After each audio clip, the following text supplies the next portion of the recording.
Good morning, my friends, and welcome back to the channel. On this episode, we are up here in the highlands of Southwest Virginia doing some camping and overlanding.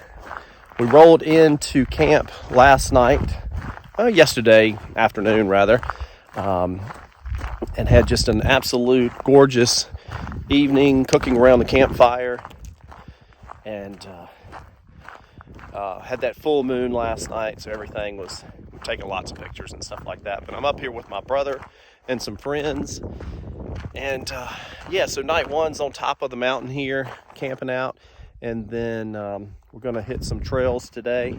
The purpose of this video though is I've been wanting to do a walk around, a budget overland walk around on my Subaru, and the point of it is to let people know that you can get into camping and overlanding and you don't have to necessarily break the bank.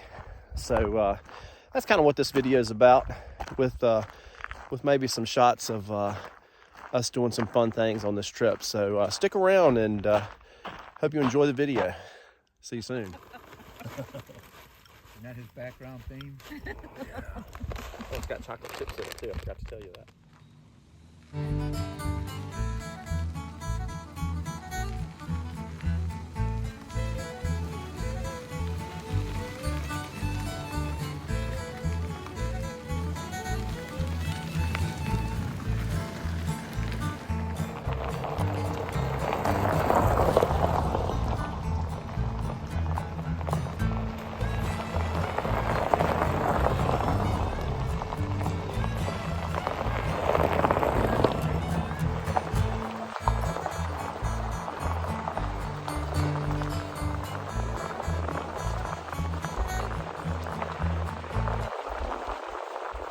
All right, guys, welcome back to the channel. As promised, I told you I was going to demonstrate or show you my budget-friendly overland build.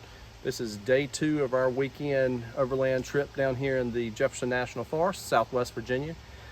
My brother Michael behind the camera. Thanks, Michael, for shooting this video for us. Anytime. Anyway, so yeah, the point is you can get out there. You don't have to break the bank. You don't have to spend, a ton of money to get into this kind of lifestyle. This is a 2017 Subaru Outback. I bought it used. The only modifications that I've done to this car are very, very general. Upgraded the tires here. So we just went with some Falcon Wild Peaks. They do great on these forest service roads out here. And it'll handle a little bit of rocky situations out there. So and the only other mod, Michael, if you'll come back here, I'll show that too, that I've made to the Subaru is I installed a hitch. And I installed a hitch for a number of reasons, to carry mountain bikes on a mountain bike day, but to carry this hitch rack right here, which is really come in handy. What I do is I just carry a little firewood on this side. I do have all my gear that I want to keep outside my car here in my camp box. There's some rugs, and that's where I keep my stove, and some of my window hiding units I keep in here as well, and my hammock and a few other things. But yeah, a little dusty from the trail ride today. But Michael, if you want to just shoot a picture up in there, I mean, I've got a very clean, comfortable way to sleep. Now right now my coolers are outside of the car. At night I will bring those in. Basically I've got a food box and I've got a cooler, and they'll sit right there. Now the only non-budget thing probably on my whole setup is that Jackery. I did pay for it, but it's a smaller version. It keeps my lights charged. You can look back up in there and have a nice lighting at night if I want to read a book or watch a movie after we've all gone to bed. Comfortable, just a mattress right here to lay on, an old sleeping bag. Come around here, I've got room in both floorboards to store, your waters and your drinks and stuff like that, things that you're going to, use a lot of. Those are all filled with water. On the other side is where I keep my clothes, my little luggage and stuff like that, maybe an extra pair of shoes for getting up overnight. Now up here, I try not to keep too much stuff up here. So I'll just keep like, you know, maps and books. And I always like to keep my tripod close by for filming on the road and stuff like that. Yeah, so I try to keep it as clean as possible and not too crowded. Try to go minimalist on this build. So it's very comfortable for me. Now, I've brought my son one time. It obviously gets a little tighter in there when you have another mattress and his luggage or whatever.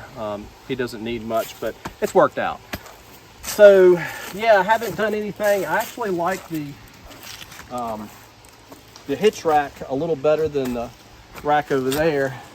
If you can see, our friend Dennis is set up over there. He does go with the roof rack, and it's worked out well for him. I just chose to go this route. I do use, other than lighting, I do use my Jackery. I've got a little fan in there that plugs into the USB port. This weekend's been very mild. I haven't needed to use it. But you can see, and I have a couple different fans. I just bought this little one right here because it is fall. And then I also have, this is where I charge my phone and all that kind of stuff. So the Jackery comes in handy on trips like this when there's no power hookups, as long as you leave with the full charge. Well, basically that's it. I mean, that's my build, and I've been going this route for about 3 years, and it's served me well. I've enjoyed it. It's been very comfortable. It's warm. I did mention to you guys, if I want more privacy, if I'm somewhere where I want a little bit more privacy, I do have these window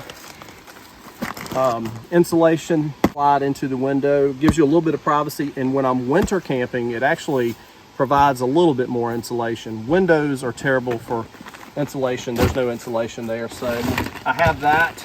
And I brought it on this trip because I didn't know where we would be camping. If it got cold, last night was awesome.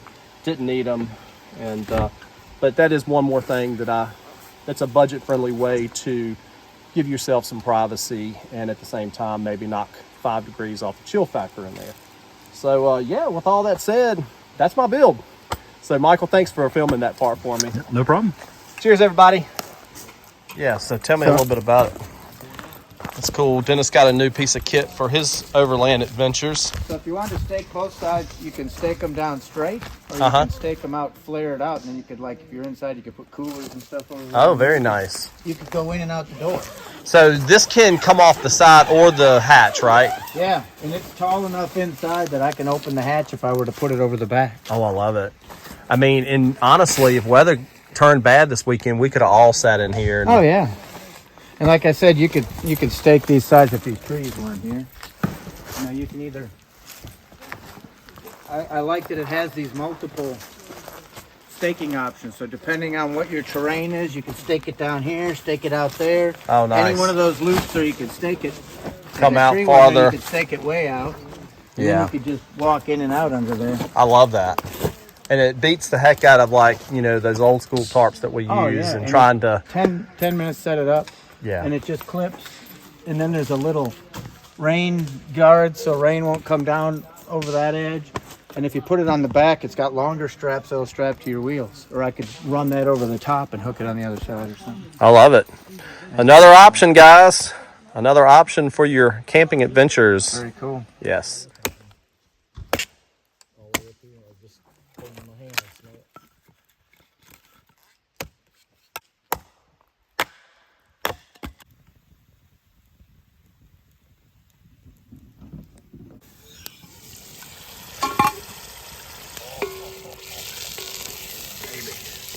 Sizzle, sizzle, sizzle. It is the best damn drink. It sounds really good. It's awesome. I'm not supposed to drink grapefruit juice, unfortunately. All right, my friends, this is going to conclude another episode of Forest Adventures with Scott. I hope you took a little something away from that walk around and got some ideas for your camping build. Anyway, I'm going to sign off today and head back home. But until then, going to enjoy my coffee. Just had some banana pancakes that I Friend just made, so belly's full. And anyway, everybody have a wonderful week, and we'll see you in the next one. Peace.